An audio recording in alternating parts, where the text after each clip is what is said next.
Merci, Monsieur le Président. Nous sommes effectivement confrontés à des dangers majeurs, à des défis majeurs. Je pense que personne ne peut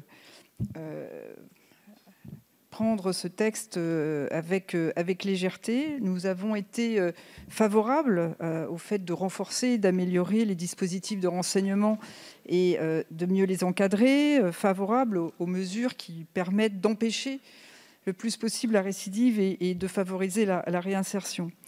Mais pour notre groupe, et je l'avais dit dès le départ, de toute façon, rien n'a vraiment bougé lors des discussions, l'équilibre que vous n'avez cessé de mettre en avant, je le dis bien et je le redis pour la première fois depuis 3 ans, puisque jusqu'à présent, c'était très difficile de trouver un équilibre entre sécurité et liberté. C'est la première fois où vous avez effectivement fait cet effort-là, mais l'équilibre pour nous n'a quand même pas été trouvé totalement, que ce soit sur les Micas, où nous ne comprenons toujours pas pourquoi vous voulez passer de 12 mois à 24 mois. Il n'y avait aucune nécessité et peut-être et sûrement un problème de constitutionnalité.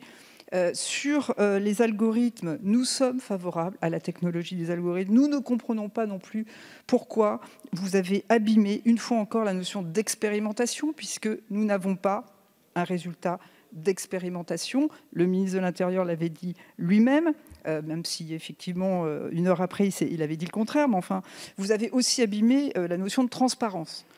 Sur ces sujets-là, il est très important d'être efficient, de ne pas être effectivement dans la communication, d'être efficient et de créer la confiance.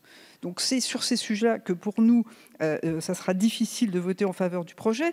Il y avait aussi un grand absent dans ce débat, c'est le fait de parler des causes et de ne pas parler uniquement des symptômes, des causes, des sources, des moyens qu'on va consacrer. Beaucoup de députés de tous les groupes ont mis en avant le fait de consacrer des moyens, pas seulement en quantité mais en qualité. On ne peut pas toujours courir après les causes. Il faut à un moment donné parler on ne peut pas toujours courir après les conséquences. Il faut aussi parler des causes et on n'en a absolument pas parlé dans ce débat. Donc, pour cette raison-là, notre groupe s'abstiendra sur ce projet de loi.